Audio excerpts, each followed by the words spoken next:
The elephant is pulling the steamroller forward. As it goes uphill, the rope suddenly snaps, and the worker trying to stop it is dragged along the ground. The man hurriedly jumps out of the vehicle, grabs the worker's feet, and lifts him up entirely, but it's no use. He grabs a bicycle nearby and throws it in front, but it gets crushed into a metal pancake. Throwing all sorts of things in front doesn't stop it. Finally, the man lies down in front of it himself. The worker quickly lifts the man away, and the steamroller rolls downhill, breaks through a wall, and crashes into a room. The man runs inside to check, only to find it's his ex-girlfriend's house. He quickly runs out again, and even his sister comes over to tell him to get up quickly. Did you break someone else's house? That never happened. The police are already at the door, and you still won't admit it? Hurry up, they're all waiting at the door. On the way to the door, the man climbs out the window and escapes. In the end, his father had to pay to settle the matter. The man's status at home plummeted. The man's name is Tiku, originally a wealthy second generation, but now he's known for shoddy construction projects.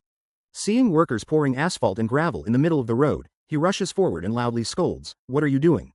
"I'm working. It's not like your dad is going to walk this road. I've told you many times, don't use gravel and asphalt in the middle of the road. If the inspector comes to check and finds no gravel and asphalt in the middle of the road, they won't pay you. Are you stupid?"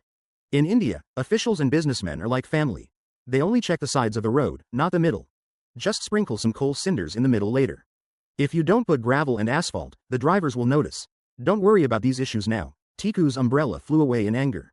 If this road isn't completed by the end of the year, we won't get any projects next year. Our country's contractors rely on repeatedly repairing the same road to live a good life. If things go on like this, what will our country become? Who cares what it becomes? Let me achieve something first, then I can contribute to the country.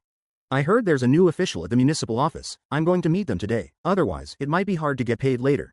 When we build roads, we should record a bit, use less gravel, asphalt, and oil, and just use coal cinders to level the road at the end. When Tiku arrives at the municipal office, he's stunned to find the new official is his ex-girlfriend, Gina. Gina believes Tiku shouldn't be doing shoddy construction projects. Tiku thought Gina didn't understand the national market. After being harshly scolded, Tiku left angrily. A few days later, when the project began inspection, his brother-in-law brought people to dig right in the middle of the road, and Tiku hurriedly stepped in to stop them. "Weren't we supposed to only dig on the sides of the road? Why are you digging in the middle?" It turned out his ex-girlfriend was in charge of the inspection. Seeing the shoddy work, she immediately revoked all his contracting qualifications. Tiku panicked immediately. Without qualifications, there's no money. Without money, how can he pay the workers? Isn't this going to bankrupt me? To properly punish his ex-girlfriend, Tiku came up with a sinister plan. The woman put her hand into a glass bottle, and the water inside instantly changed color, leaving her shocked. All of this was a scheme by her ex-boyfriend Tiku. Just yesterday, when the woman decided not to pay Tiku, he hurriedly lay in front of her car to stop her.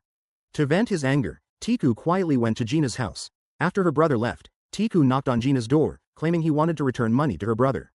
As soon as Gina took the money, people from the phone inspection department approached, saying she accepted a bribe from the contractor Tiku, and the money in her hand was dirty money.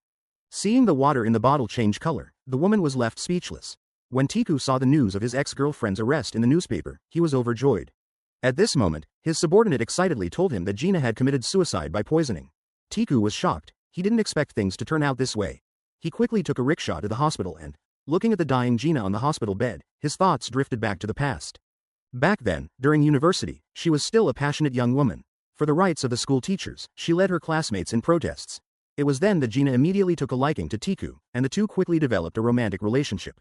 Near the end of the semester, Gina planned to take the exams. She felt that her parents had supported her for so many years, which wasn't easy, unlike Tiku, who was a rich kid. But if anyone took the exams, all their previous efforts would be in vain. The two had a fierce argument. In a fit of rage, Tiku slapped Gina hard. After they broke up, he dropped out of school. He planned to make a name for himself in Mumbai and then return home in glory. But years passed, and he still hadn't achieved anything. Some said he was too honest and too kind, qualities that wouldn't make money in India. After that, his kind soul became corrupted. Who would have thought? So many years have passed. Not only did I fail to make money, but I also caused Gina to end up in the hospital. I will confess to the judge that I lied, and I'll go back to being the honest Tiku I was before. I just hope you can be happy every day from now on. Do you think you can forgive the honest Tiku? At this moment, the two of them came together again. As Tiku returned to the construction site, his subordinates came over to complain, asking why he didn't invite everyone to a feast for his sister's wedding. Who told you that? The owner of the print shop is printing the invitations. Don't tell me you didn't even know your sister is getting married? Tiku was dumbfounded and went home to question his parents. Why wasn't he informed about his sister's wedding? Is he not part of this family? Is it because I have no money or status? Your brother and sister didn't want to say anything. They have countless wealth, and their children are studying at prestigious universities abroad. Look at what you have now. Without the help of your brother and sister, your sister wouldn't even have a dowry. Their money is all dirty money earned from corruption and shoddy construction projects. If you can't make money, then don't talk about principles. At the wedding, the sister was not happy. Tiku turned and left. As Tiku passed by his sister's house, he saw a bearded man jump out. He wanted to chase after him to see what was going on, but the man got into a car and drove away. That day, he received some bad news. A woman with her head bandaged and face bruised was surrounded by people with solemn and sorrowful expressions. His mother was lying on the woman's body, crying continuously. It was clear that the woman had died under unusual circumstances. Remembering the past, Tiku vowed to uncover the truth.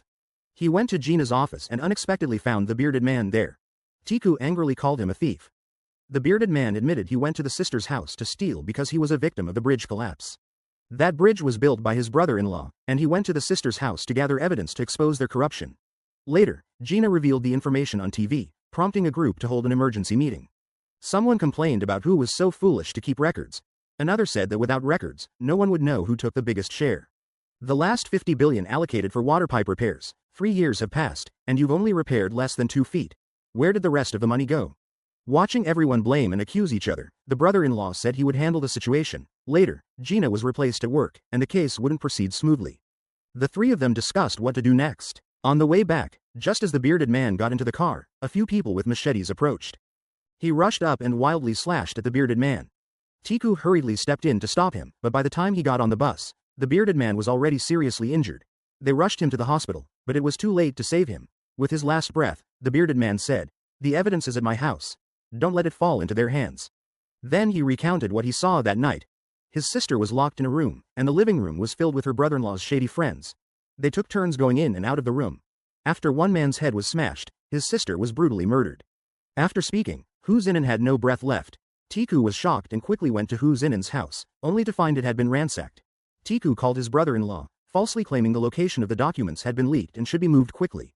He then followed the people moving the documents and snatched the bag from behind, leading to a dramatic chase through the streets. During the frantic struggle, the bag's strap broke, and one person fell to the ground, just as a car ran over him, killing him instantly. Only then did everyone stop fighting. All those involved were arrested and jailed.